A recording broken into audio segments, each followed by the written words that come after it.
O segundo momento histórico é o momento do pragmatismo pró-árabe. E a pergunta desse período é se nele justamente não foi o momento em que o Brasil se tornou anti-israelense. Se o Brasil começou a bater de frente com Israel a troco de nada. Quando a gente olha para o que aconteceu, dá-se essa impressão mesmo. Se você pega o período, e olha que eu selecionei aqui o período, o recorte histórico, para coincidir com dois episódios. A Guerra do Yom Kippur, ou a Guerra de Outubro de 73, que foi a terceira guerra árabe-israelense, ou a quarta, dependendo de quem conta. E logo depois da Guerra do Yom Kippur houve o chamado choque do petróleo, que basicamente decuplicou o preço do petróleo no mercado mundial por chantagem árabe, parte derrotada na guerra. Os árabes, que já tinham carteirizado o petróleo pela criação da OPEP em 70, usam o petróleo como instrumento de barganha para deslegitimar todo e qualquer país que apoiasse Israel em qualquer circunstância. O problema é que aumentar o preço do petróleo no mercado mundial atinge todo mundo do mesmo jeito. Você não tem como selecionar e falar assim, para você é mais caro, para você é mais barato, sobretudo se o preço é carteirizado, o que significa que todo mundo sofreu muito com a crise de 73, inclusive o Brasil, um país dependente de petróleo. O que acontece logo na sequência é uma mudança de governo no Brasil, sai o Médici e entra o Geisel, e o Geisel entra já com um abacaxi gigantesco para descascar, que é como resolver o problema da dependência energética cada vez mais cara por parte do Brasil. E aqui eu não quero entrar nos detalhes, mas eu quero comentar rapidamente que o Geisel foi um sujeito, apesar dos problemas, relativamente esperto. Porque na mesma tacada, diante das circunstâncias do petróleo, ele vai criar o programa Proálcool para substituir a matriz de petróleo por cana-de-açúcar. Ele vai assinar um tratado com o Paraguai para a construção da hidrelétrica de Itaipu, para substituir parte da dependência termoelétrica por hidrelétrica. Ele vai assinar um acordo nuclear com a Alemanha Ocidental. Acordo esse que basicamente garantiria a nossa independência energética pela via das usinas nucleares. A gente chegou a construir 1,5, Angra 1 e 2 que não está na sua capacidade total e a 3 ficou pendente. E o Brasil, obviamente no plano diplomático, além de todas essas coisas, começou a procurar desesperadamente petróleo barato. E onde é que o Brasil achou petróleo barato? Número 1, Angola, um país que ainda estava numa briga colonial com Portugal. E o que o Brasil faz? Apoia os revolucionários que fizeram a independência de Angola. O Movimento Popular de Libertação de Angola, uma guerrilha marxista-leninista, apoiada pela ditadura militar brasileira. E para vocês entenderem como é que o pragmatismo brasileiro nessa hora não tem cor. O Brasil vai fazer relações com a Nigéria e o Brasil se debruça nos braços de Iraque e Arábia Saudita. Dois países com quem o Brasil vai manter uma relação, Iraque sobretudo, quase carnal, a partir dos anos 70. E eu vou contar algumas historinhas para vocês a respeito disso daqui a pouco. Mas acho que vocês conhecem essa história do Brasil com o Iraque. O Brasil exporta tudo, carro, né? Eu vou comentar isso daqui a pouco. Mas, basicamente, esse é o quadro que faz com que o Brasil mude de posição com relação a Israel. E que mudanças foram essas? O Brasil se aproxima de alguns países árabes, Líbia, que eu não falei, Líbia também. E os árabes começam a dizer o seguinte, bom, já que você está querendo comprar petróleo barato nosso, você vai ter que aderir à nossa agenda. Vai ter que bancar coisas que a gente quer que você banque.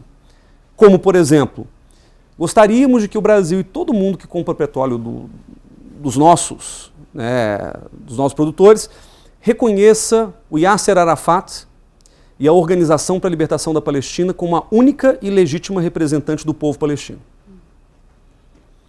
Mas não era uma questão de escolha.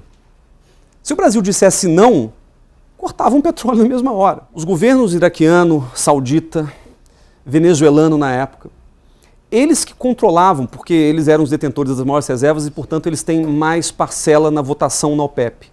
Então, eles conseguiam jogar o preço para cima ou para baixo, dependendo de com quem eles estivessem negociando. Num primeiro momento isso não foi possível, num segundo momento eles começaram a controlar e beneficiar quem eles achassem que deveria beneficiar. Hoje é muito mais difícil cartelizar o preço do petróleo, porque são muitos produtores. do que nos anos 70, onde eram 5. Em outras palavras, está dizendo que por causa da guerra em Israel, em Yom Kippur, o Brasil tem álcool. Não. Sim, em parte sim. Na verdade, por causa da guerra do Yom Kippur, o Brasil resolveu caminhar para várias modalidades diferentes de energia, hidrelétrica, nuclear e álcool, para substituir parte da dependência do petróleo. Que naquela época estava lá. Que naquela época estava lá em cima. Agora, pouco a pouco, esse preço vai se ajustando. E mais, entenda o seguinte, se o preço está muito alto, a única coisa que você pode, na realidade, fazer, você não vai comprar a um preço super abaixo do preço do mercado. Então vamos dizer que o barril esteja, no caso lá, era $30 o barril. Que era barato para os preços de hoje, né? Mas na época era um absurdo, porque o preço original era 3. $30 o barril. O Brasil, no máximo, vai conseguir do Iraque um acordo para comprar por 28 ou 27. O que, se a gente multiplicar por centenas de milhares de barris, dá uma economia relativamente grande. O que o Brasil fazia para ganhar esses mercados de petróleo não era nem negociar o preço muito baixo, até porque isso não era tão possível. Era negociar modalidades de escambo ou de financiamento condicionado. Isso o Brasil fazia muito bem. Vocês não imaginam o número de missões que o Brasil enviou para o Iraque, sobretudo para o Iraque e para a Líbia também, de diplomatas, representantes do Ministério da Fazenda, do Ministério das Minas e Energia, para negociar com os árabes condições de fornecimento privilegiado de petróleo. Então, por exemplo, havia uma empresa brasileira chamada Braspetro, que era representante internacional da Petrobras, que fazia basicamente toda a troca sem necessariamente dolarizar o valor do petróleo. Porque o Brasil também sofreu naquela época um problema de câmbio. Então o que o Brasil fazia? Em vez de comprar o petróleo por dólar, o Brasil comprava o petróleo pela moeda local ou oferecia produtos em troca via Braspetro para o Iraque, etc. Foi aí que o Brasil começou a exportar arma, carro Passat, sabe aquele da Volkswagen antigo, frango congelado, madeira compensada, tudo que vocês puderem imaginar. Agora, a joia do Brasil não era nada disso. Quer dizer, armas o Brasil sempre vendeu muito e vendeu bem. O Brasil chegou a ser o terceiro maior exportador de armas do mundo nos anos 80. Ingesa, Avibras, Taurus.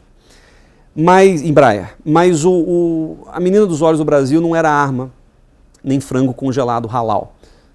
Era serviço de construção civil. Talvez vocês não se lembrem, mas serviço de construção civil.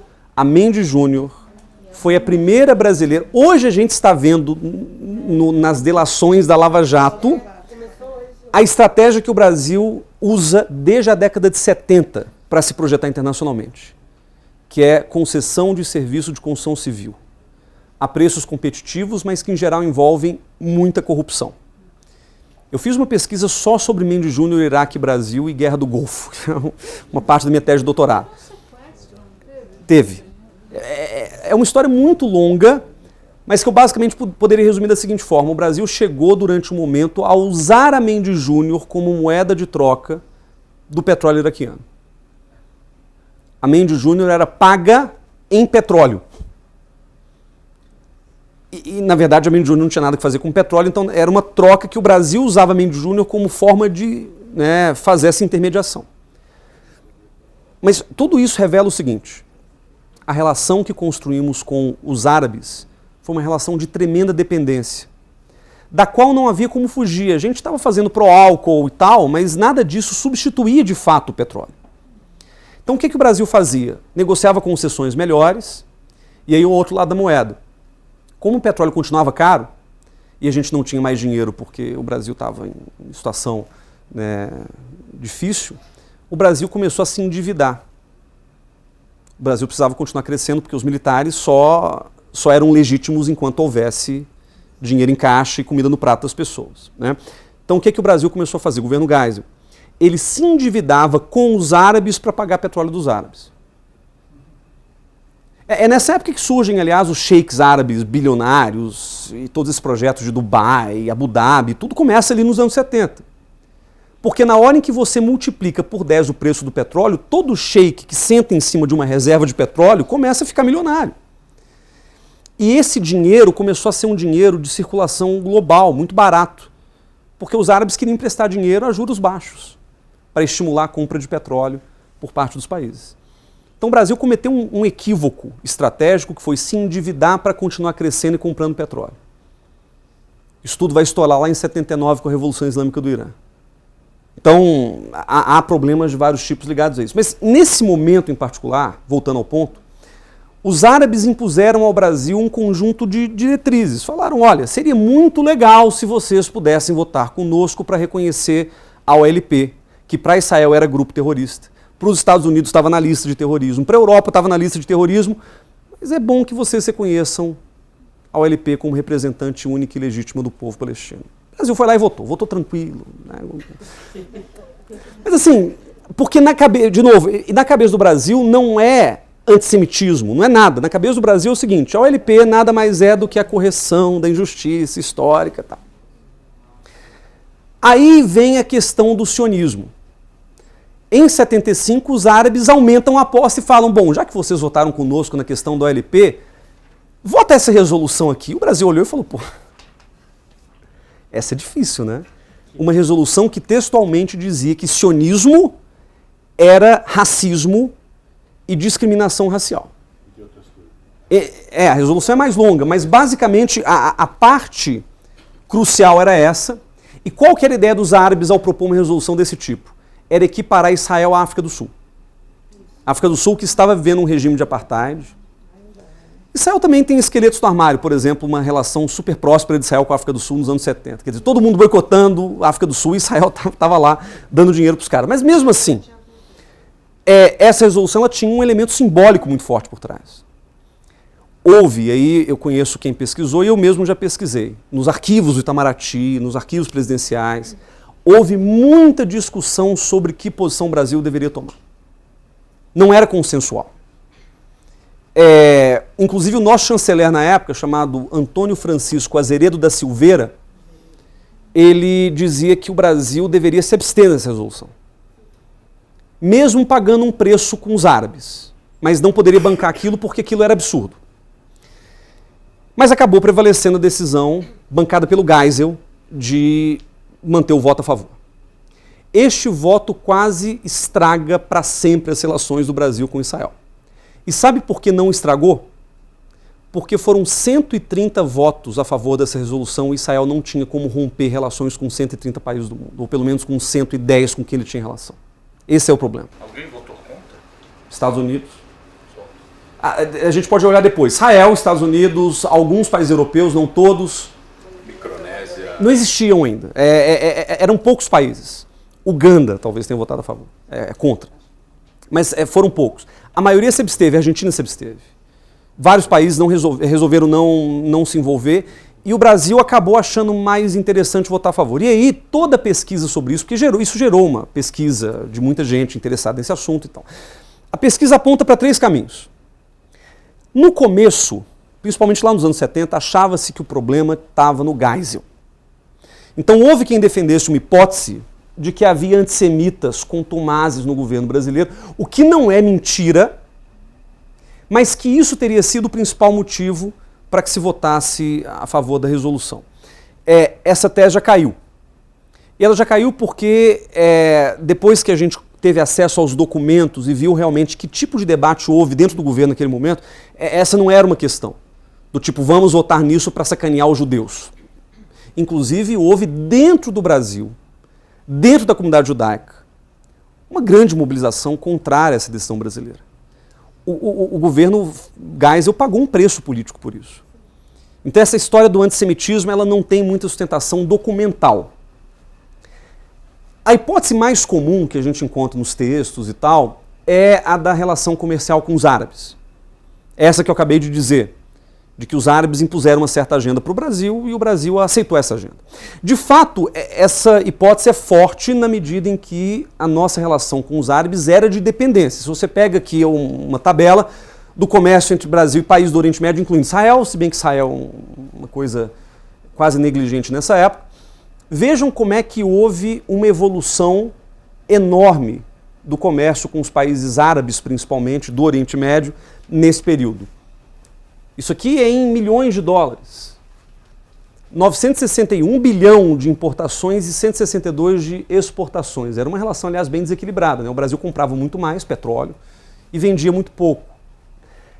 Vejam que nesse período aqui é um salto gigantesco, que é o período Geisel, 73, 78. 1912, 1 bilhão, quase 2 bilhões de exportações e 15 bilhões de importações.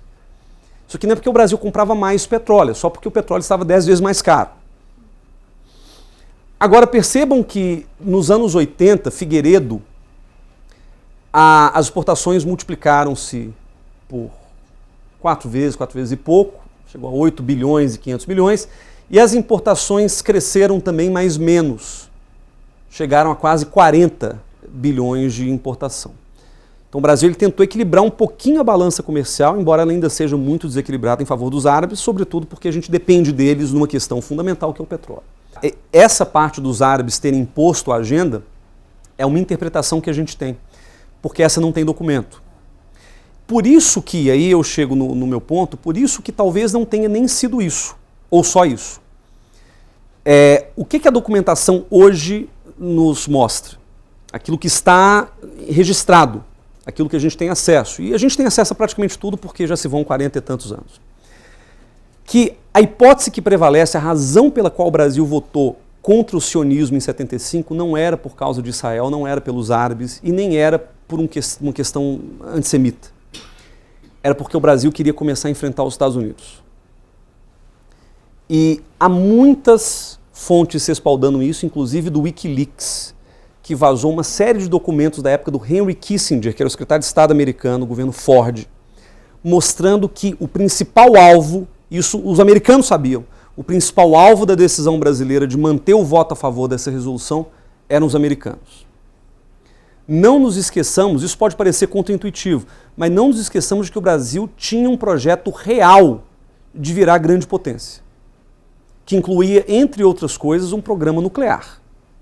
O Brasil queria virar o que a Índia acabou virando em algum sentido. O Brasil queria ser uma grande potência global e, claro, condição para isso era enfrentar os Estados Unidos. Era desafiar os Estados Unidos. O anti-americanismo do Geisel é muito mais forte do que o antissemitismo do Geisel. Pelo menos é o que a documentação nos mostra. Eu não sei dizer se houve, por exemplo, negociações a portas fechadas e não documentadas em que árabes chegavam e chantageavam o governo brasileiro. Mas tudo, inclusive de telegramas secretos e etc., que a gente tem acesso, aponta para isso aqui. E aquele ponto de apoiar o LP... Tudo para encher a paciência dos americanos. Isso também não tem documentação? Tem, mas apontando para essa hipótese dos Estados Unidos e não dos árabes. Toda a historiografia ela já mostra uma outra coisa. Que houve 2 momentos muito claros da relação do Brasil com os Estados Unidos durante o regime militar. Castelo Branco, que é quase subordinado aos Estados Unidos, mas foi um período de 64 a 67. Depois, o Brasil vai pouco a pouco se descolando dos americanos. Retoricamente, até tinha alguma aproximação, mas na prática, eu diria para vocês que o pior momento histórico da relação Brasil e Estados Unidos, Geisel. Não foi só por isso não, foi por uma série de outras coisas. Esse acordo com a Alemanha para a construção de Angra apavorou os americanos. A gente tinha um acordo militar com os Estados Unidos assinado na década de 50, que o Carter, que era o presidente lá no final dos anos 70, rompe unilateralmente. O Carter fazia declarações assim contundentes contra o Brasil na questão de direitos humanos, que o Brasil violava os direitos humanos, etc. Então, parece contraintuitivo, mas se a gente olha para a história da política externa do Brasil, isso aqui faz mais sentido. Que no governo Geisel houve de fato um momento de enfrentamento e de desgaste profundo. O que a gente sabe sobre a época do Figueiredo? E aqui eu só volto um slide, porque é isso aqui. O governo Figueiredo, tudo bem, coincidiu, não é culpa do Figueiredo, mas o governo Figueiredo foi o governo mais vocal contra as atitudes de Israel. O Geisel votou uma resolução patética, isso é uma coisa, mas de ir na tribuna e falar, apontar o dedo para Israel, o Figueiredo foi mais até do que o Geisel. E houve 2 episódios, que aí não teria como ser em outro momento, né? Que foram um ataque à usina nuclear de Osirak, no Iraque, em 81, e o massacre de Sabra Shatila, né? Isso. Justo o Iraque que o Brasil... Nesse caso de Osirak, eu acho que as dores do Brasil foram por causa da relação que ele tinha com o Iraque, uma relação, de novo, carnal nessa época. Os primeiros contratos da Mídia Júnior estavam em operação naquele momento. O Brasil estava começando a assinar um acordo, estava negociando um acordo em 81 para a venda dos carros Passat da Volkswagen, que aliás foi o primeiro modelo de carro da Volkswagen com ar-condicionado do Brasil, e a gente vendeu, né? A gente não tinha aqui. Virou carro-bomba no Iraque. Né? Virou carro-bomba no Iraque. Virou carro-bomba no Iraque depois. Santana depois, mas o Passat foi o primeiro, foram acho que 150 mil unidades de uma vez só. E o Brasil tinha um problema aqui, e que ninguém me ouça, mas o Brasil chegou a vender urânio enriquecido para o Iraque. Parte do qual abasteceu a usina de Osirak. Então acho que por isso o Brasil ficava meio doído.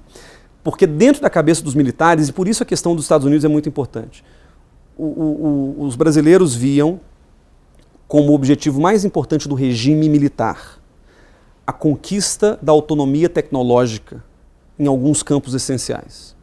O Brasil queria ser uma potência na informática. E quem aqui tem mais de 35 anos se lembra bem dos computadores Cobra e de tudo aquilo que o Brasil fazia para defender o seu mercado de informática. Era infantil. A gente brigou com os Estados Unidos assim, de maneira... E a questão do domínio do ciclo de urânio. Isso era importantíssimo também para o Brasil. Muitos militares, principalmente da Marinha, investiram muito tempo e muito dinheiro no desenvolvimento de técnicas brasileiras de enriquecimento de urânio. Vocês sabem que esse tipo de coisa ninguém ensina. A França ensinou para Israel. Os cientistas soviéticos ensinaram para o Paquistão, mas não é uma coisa que se ensina por aí. Transferência de tecnologia na área nuclear é uma coisa raríssima. Por isso o Brasil acreditava, durante o regime, que a única maneira que o Brasil poderia garantir a sua condição de grande potência, lembrando que havia um discurso de Brasil potência muito forte, ame-o ou deixe-o, era a história do enriquecimento de urânio. E até hoje, as ultracentrífugas que enriquecem urânio no Brasil, porque o Brasil consegue enriquecer urânio, não a 90%, mas consegue enriquecer, é uma tecnologia 100% brasileira, que o Brasil desenvolveu durante o regime militar, e da qual o Brasil é absolutamente ciumento. Isso vai nos levar, entre outras coisas, ao acordo com o Irã algumas décadas depois, que também não tem nada a ver com Israel. Tem a ver com o nosso ciúme da questão nuclear, eu volto a isso daqui a pouquinho. Mas o fato é, Osirak foi um momento em que o Brasil urrou contra Israel. E, de fato, é difícil mensurar, porque o governo excelência, Menachem Begin, na época, tinha 1000 razões para se sentir diretamente ameaçado por o que quer que Saddam Hussein estivesse fazendo ali. Mas foi um ataque sem uma causa legal. Então o Brasil, na verdade, não criticou Israel por ser Israel, criticou porque Israel havia ferido naquele momento o direito internacional, não tendo razão, que a gente chama de casus belli, para atacar o Iraque. Porque não havia provas concretas de que o Iraque estava desenvolvendo uma bomba nuclear para jogar sobre Israel. É o mesmo problema com o Irã.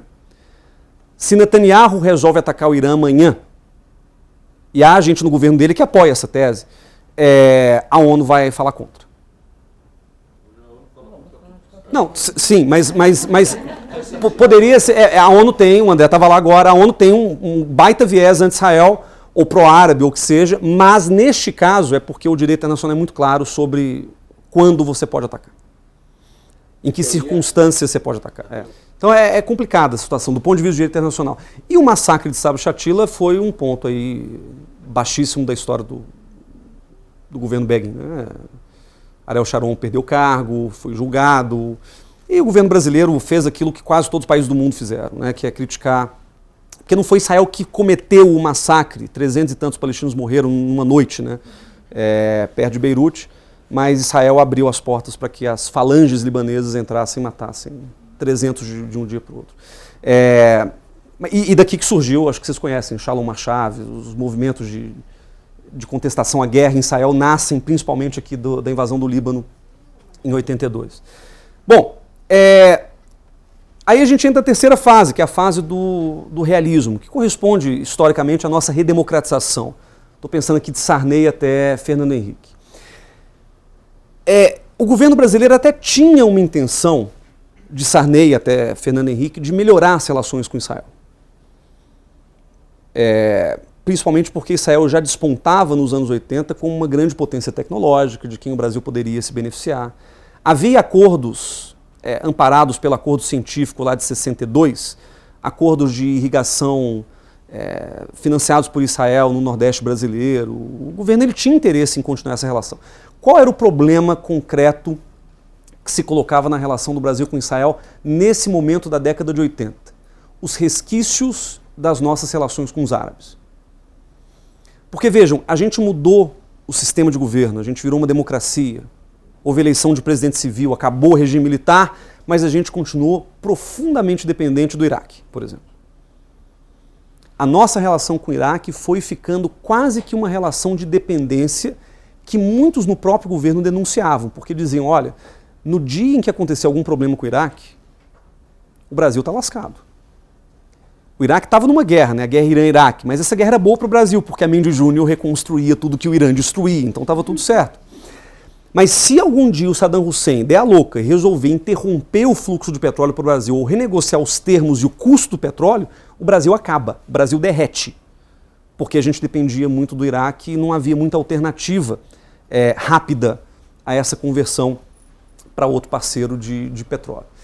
Então, essa relação com o Iraque, em algum sentido, nossa relação com a Líbia, que também foi ficando mais forte, porque o Brasil precisava equilibrar os fornecedores de petróleo para não ficar dependendo de um só. Isso foi irritando Israel profundamente.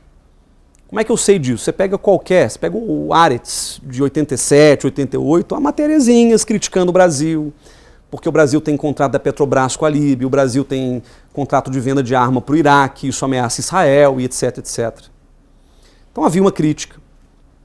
A embaixada brasileira em Tel Aviv recebia muita demanda do governo de Israel para esclarecimentos, porque o Brasil, descobriram que o Brasil estava lá nessa história do urânio com o Iraque, etc. Quer dizer, havia muita pressão vindo, inclusive, do governo de Israel, que impedia que a gente se aproximasse.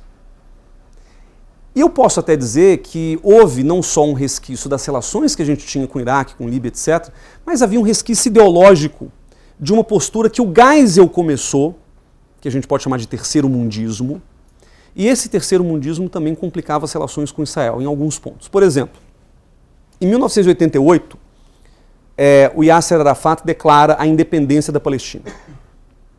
Foi um ato simbólico, não significava concretamente nada, a Palestina não virou Palestina por causa disso. Mas em 88, a ONU, a OLP já era a única e legítima representante do povo palestino, era um membro, na verdade não era um membro, mas era um membro observador, era um país observador da ONU. E quando Arafat declara a independência da Palestina, o Brasil vota a favor do reconhecimento, na verdade, da mudança de nomenclatura da Organização para a Libertação da Palestina para a Palestina, na ONU. Israel achou isso terrível.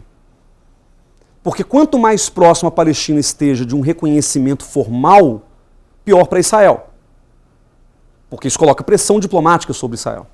Então esse resquício terceiro-mundista ainda nos deixava numa certa sinuca. A gente queria melhorar a relação com Israel, mas a pressão dos árabes e as próprias circunstâncias não permitiam. O presidente que prometeu mudar foi o Collor. O Collor que durante a campanha presidencial de 89, talvez alguns aqui se lembrem, talvez alguns aqui até estivessem lá, ele foi à Hebraica fazer uma palestra, falando em palestras na Hebraica. Né? Pois é. O Collor foi à Hebraica. Olha, mas no caso do Collor, tem uma diferença, né? Foi. Na Hebraica original, né, digamos. A Hebraica do Rio é meio fraquinho. Mas, enfim. Mas o fato é que, em 89, quer dizer, eles não convidaram o Collor só pelos belos olhos do Collor. Convidaram o Collor porque eles estavam fazendo, de fato, um ciclo de vários que foram Hebraica. E ele teve muito apoio popular antes de ser eleito. Sim, sim. Collor era uma figura em ascensão. Mas aí, olha que interessante. O Collor foi o único dos candidatos à presidência. E havia Maluf, você se lembra, né? Maluf, Ulisses Guimarães, Aureliano Chaves, Lula, Brizola. O Collor foi o único que disse textualmente, na Hebraica, se eu for eleito, o Brasil não reconhecerá em hipótese nenhuma o Estado palestino. O que é uma declaração forte. É uma declaração polêmica, mas ele resolveu fazer uma média com quem estavam assistindo na Hebraica naquele momento. Na campanha, isso foi antes de ser eleito. O que aconteceu no dia seguinte? 22 países árabes, com suas embaixadas em Brasília, enviam uma carta para o Itamaraty, dizendo: Itamaraty, nós não entendemos a postura desse candidato à presidência da República, que está por alguma razão dizendo que a Palestina não existirá com o apoio do Brasil se ele for eleito. É bom que ele se retrate. O que o Collor fez? Ele se retratou. O Collor teve um almoço com os representantes dos árabes, e nesse almoço foi dito para ele: olha, tem uma coisinha chamada petróleo, da qual vocês são dependentes, e não é interessante que vocês confrontem os nossos interesses dessa forma e tal e tal. O Collor aprendeu a lição. O Collor entendeu que essa questão ela é muito mais sensível e profunda do que simplesmente dizer ou prometer qualquer coisa. Porque ela envolve vamos dizer, os fatos se impõem, ela envolve uma questão que é quase uma força da natureza. Você não tem como contradizer quem te dá ou te fornece aquilo que você precisa para manter a economia do país funcionando.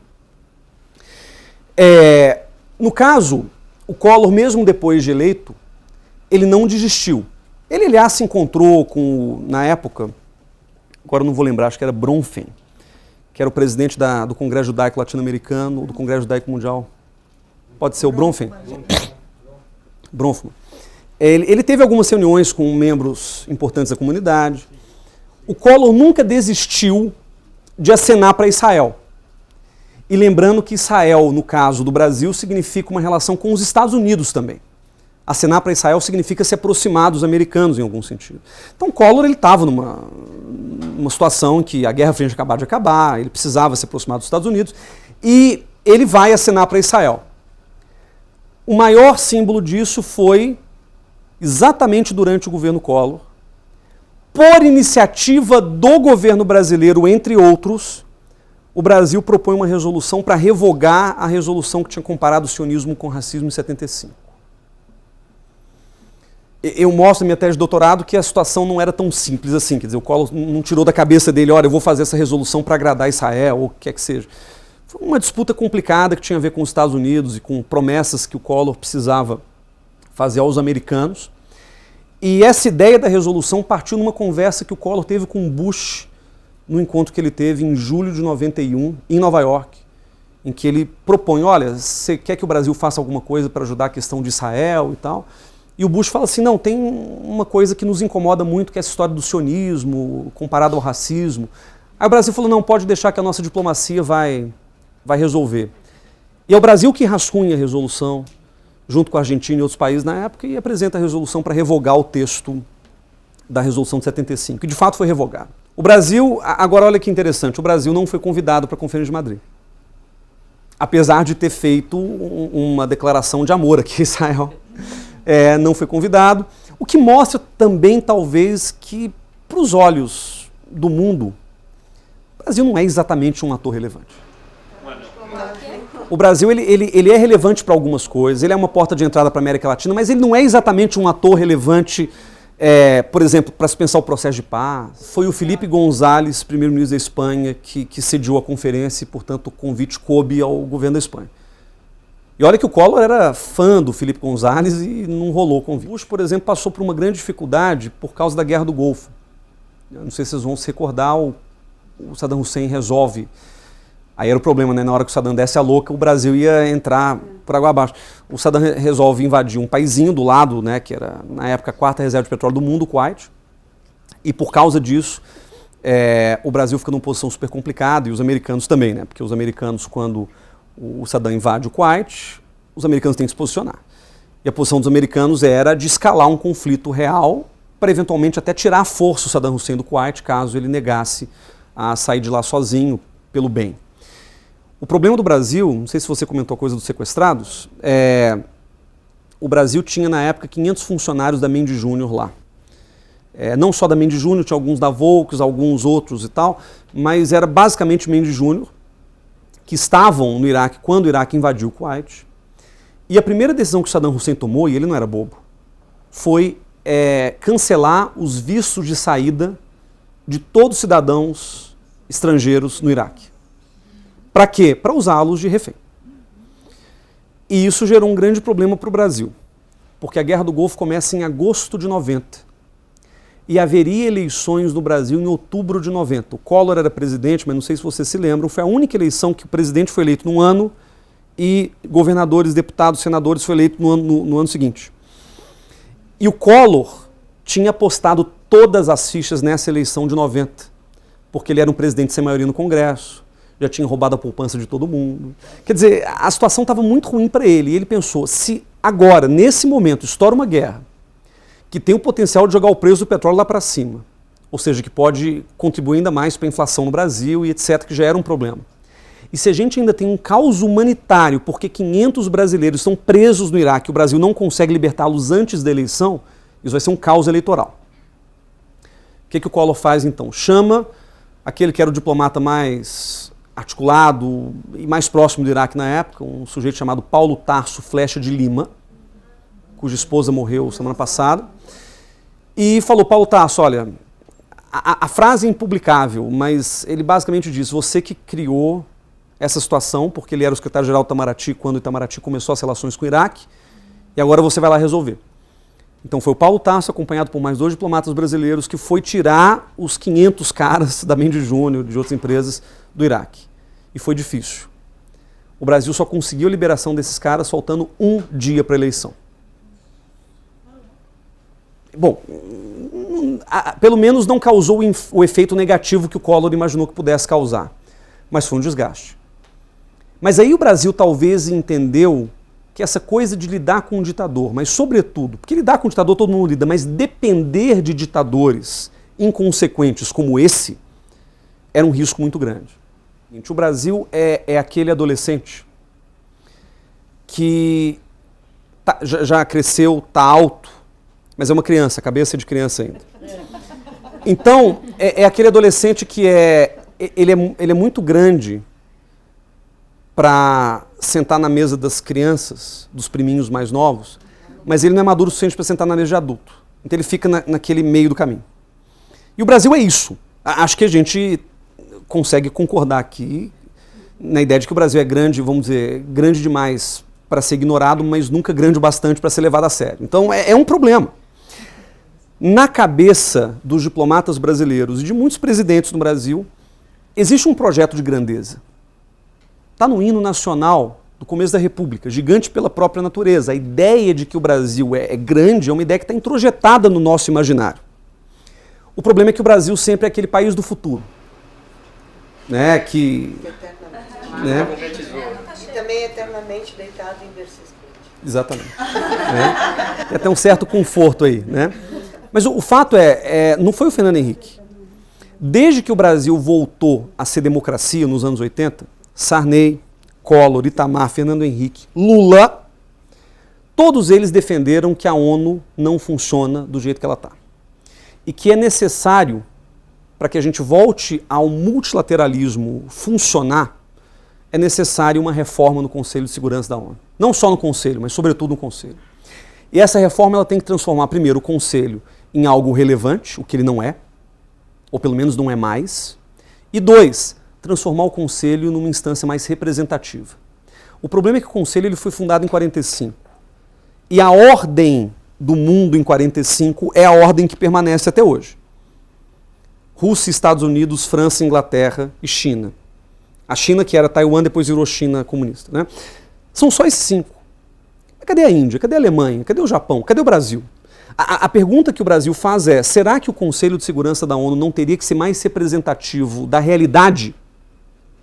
E claro, não é uma realidade em que todas as potências são de igual tamanho. O Brasil não é do mesmo tamanho que a Rússia. Mas são potências que igualmente têm um papel dentro da ordem global. O Brasil não da ordem global, mas certamente da ordem regional. Quer dizer, o Conselho deveria se abrir. Esse pleito é um pleito histórico, que começa nos anos 40, em que o Brasil nunca engoliu o fato de não ter sido chamado para ser o 6º membro. Isso tem documentação, inclusive. Até os anos 80, 90, 2000. Quer dizer, quem tratou isso mais como ponto de defesa convicta foi o Lula, mais do que o Fernando Henrique, mais do que o Collor, mas todos eles falavam com argumentos sutilmente distintos. Mas é um argumento que mistura uma questão de justiça global, temos que arrumar o Conselho, e um elemento tipo o Brasil tem que estar ali porque o Brasil é grande. Mas entendam que para um diplomata brasileiro essa noção de Brasil grande é uma noção dada como realidade, ela não tem, ninguém discute. A não diplomático é a pior ofensa que você pode fazer para o Brasil. E eu acho que o Igal Palmore, que era o cara que falou isso, ele sabia disso. Talvez ele tivesse falado sem saber, mas o efeito que isso causou realmente teve um impacto muito grande.